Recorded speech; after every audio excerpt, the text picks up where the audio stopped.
თაღლითობის წინააღმდეგ ბრძოლის სამმართველოს წარმოებაში არსებულ სფერო ჰოლდინგის საქმეზე მოქალაქეთა კუთვნილი დიდი ოდენობით თანხების სამსახურებრივი მდგომარეობის გამოყენებით წინასწარი შეთანხმებით ჯგუფის მიერ მოტყუებით დაუფლების ფაქტზე დაკავებულია სფერო ჰოლდინგის დამფუძნებელი გივი წულეისკირი, ხოლო სისხლის სამართლებრივი დევნა დაიწყო სფერო ინვესტის დირექტორის გიორგი მურუსიძის მიმართ. ბრალდებულთა ქმედებების შედეგად მოქალაქეთათვის მიყენებული ზიანი 12 მილიონ ლარს აღწევს. შინაგან საქმეთა სამინისტროს მიერ ჩატარებული გამოძიებით დადგენილია, რომ გივი წულეისკირმა გიორგი მურუსიძემ ფიზიკური პირებისაგან დიდი ოდენობით თანხების მოტყუებით დაუფლების მიზნით შპს სფერო ჰოლდინგის 100%-იანი წილობრივი მონაწილეობით დააფუძნეს იურიდიული პირი სფერო ინვესტი, რომლის დირექტორად გაფორმდა გიორგი მურუსიძე, თუმცა საწარმოს ფაქტობრივ მართვას გივი წულეისკირი და გიორგი მურუსიძე ერთობლივად ახორციელებდნენ.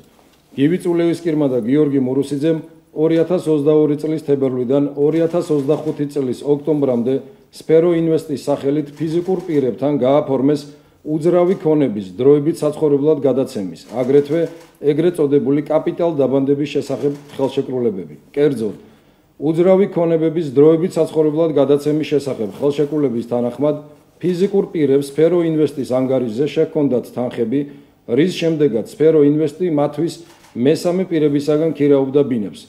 ხელშეკრულების ვადის გასვლის შემდგომ ორგანიზაციას სრულად უნდა დაებრუნებინა მოქალაქეების მიერ შეტანილი თანხები.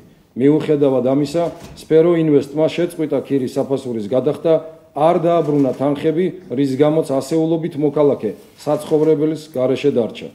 კაპიტალ დაბანდების შესახებ ხელშეკრულების საფუძველზე მოქალაქეები სფერო ინვესტის ანგარიშზე რიცხავდნენ თანხებს, ხოლო კომპანიას მათთვის უნდა გადაეცა ყოველთვიური სარგებელი, ხოლო ხელშეკრულების ვადის გასვლის შემდგომ მოქალაქეთა მიერ შეტანილი თანხები სრულად უნდა დაებრუნებინა, რაც არ განახორციელეს. გივი წულეისკირმა და გიორგი მურუსიძემ ზემოაღნიშნული ხერხით 254 მოქალაქეს ორგანიზაციის საბანკო ანგარიშზე ჩაარიცხინეს დიდი ოდენობის თანხები, თავად კი არ შეასრულეს ნაკისრი ვალდებულებები და 12 მილიონამდე ლარს მოტყუებით დაეუფლნენ. გამოძიების მიმდინარეობისას დაზარალებულთა რაოდენობა და ზიანის მოცულობა შესაძლოა გაიზარდოს.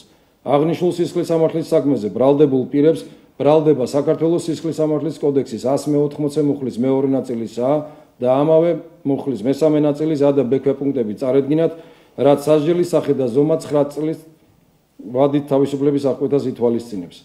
პროკურატურა სასამართლოს მიმართავს ბრალდებულების მიმართ აღკვეთის ღონისძიების სახით პატიმრობის გამოყენების შუამდგომლობით. ამასთან ჯგუფის ერთი წევრის მიმართ კანონი დადგენილი წესით გამოცხადდება ძებნა.